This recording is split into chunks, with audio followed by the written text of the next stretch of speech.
And on today's watch list, it doesn't matter if you like the multiplex or your sofa. Get ready for a blitz of new films. From the really long-awaited Hocus Pocus sequel to the adaptation of the bestseller, The School for Good and Evil. Hattie DeJamal has your sneak peek. What does autumn mean for entertainment? Well, football is back, pumpkin spice is in the air, and at the movie theaters, there's a whole lot of options.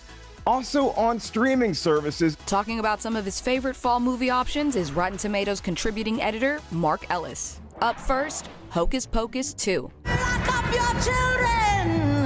Yes, Salem, we're back! After much fanfare for decades, it seems like, we finally have the sequel. This time, it's three teenage girls who light the magic candle and accidentally reinvigorate the witches, and they're back to gain vengeance for what happened to them in the town of Salem. Can we talk about this?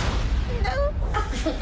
29 years since the event of the first movie, Bette Midler, Sarah Jessica Parker, and Kathy Najimy are back reprising their roles as the Sanderson sisters. There's a lot of fun to be had and a lot of scares, thrills, and chills for the whole family with Hocus Pocus 2. Hocus Pocus 2 releases tomorrow as part of Disney's Hollowstream celebration.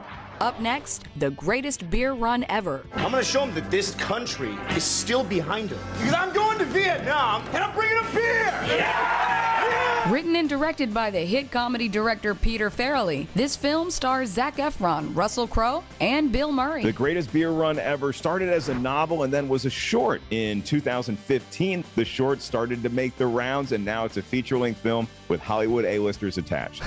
I'm okay with that. The greatest beer run ever releases tomorrow in select theaters and on Apple TV+. And finally, The School for Good and Evil. We've been expecting you. This hotly anticipated adaptation is based on a series of novels that detail some various characters that we see either becoming good or becoming evil. I like the new me. Named as one of the most anticipated films of late 2022 by Time and Teen Vogue, this film stars Michelle Yeoh, Kerry Washington, and Charlize Theron. What's happening? The film is directed by Paul Feig, who's known for big-time comedies like Bridesmaids and The Heat, and now he's stepping into the world of fantasies. If Sophie becomes evil, none of us will survive. This film is scheduled to be released on Netflix October 19th. Exciting new movies on the watch list.